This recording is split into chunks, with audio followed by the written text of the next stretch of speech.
There are 48 countries competing for the 2026 FIFA World Cup, the most in the tournament's history. That means a quarter of all nations on Earth have sent a group of men to compete for the coveted Golden Trophy. Not everyone is a soccer buff, myself included, so how does the casual viewer make sense of all of this information? Who is likely to win? Who will be disappointed? And who is just happy to be here? I did a bunch of research so that you don't have to. I'm Kel. Let me spell it out for you.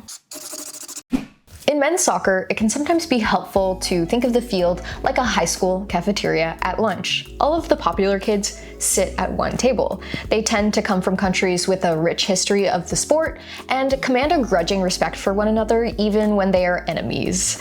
In a World Cup context, we are generally talking about teams from countries like Argentina and France, who played one another in the final 4 years ago. I'm sorry, we're getting to you soon, Brazil. Argentina won that game on nail-biting penalty kicks, and it was their third World Cup title. They are both competing in North America again this summer. And so are their popular contemporaries like Spain, Portugal, and Germany. Brazil, of course, is also at the table, sitting with a record 5 World Cup championship titles under its belt. England is also there. They are often the loudest at the table, even though it's been a few years since their last success. They are known as the Three Lions and have not won a World Cup since 1966. That is the only world title they have, but their hope miraculously rises anew every 4 years. And then there are the outliers, the teams sitting in the periphery. This would include the handful of teams making their World Cup debut this summer: Cape Verde, Uzbekistan, Jordan, and Curacao, which is the smallest nation to ever qualify with a population of about 150,000 people. But these are the teams that sometimes make the best stories at the World Cup.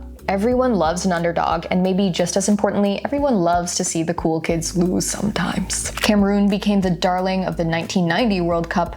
They made it to the semi-final round after upset wins over Argentina and Colombia. South Korea stunned the world in 2002 with wins over Portugal, Italy, and Spain. They finished 4th that year. And just like in high school, everyone else sort of fits somewhere between the cool kids and the outliers. For our soccer purposes, this list might include teams such as Mexico, the Netherlands, Colombia, and Morocco. Where does Canada sit? Somewhere at the back, but not entirely out of view. The Canadian men's team went a lifetime between World Cup appearances. They made their debut in 1986 and didn't return for almost 40 years. Canada's success and popularity in soccer has traditionally been fueled by its women's team. For years, it had one of the best players in the history of the sport, Christine Sinclair. That team won gold at the 2020 Tokyo Olympics, following bronze medal wins in 2016 and 2012. In 2003, the women also placed 4th in the World Cup. And the Canadian men?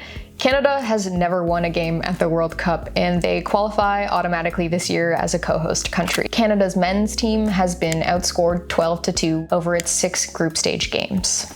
Nonetheless, several high-level pundits give the co-host country a fighting chance to win a game this year, and some have gone as far as to predict that Canada will advance out of its group stage and into its first ever knockout stage game. So what do you think? Who has the chance to become a popular kid this year? Who will make waves? Who will slink quietly to the back?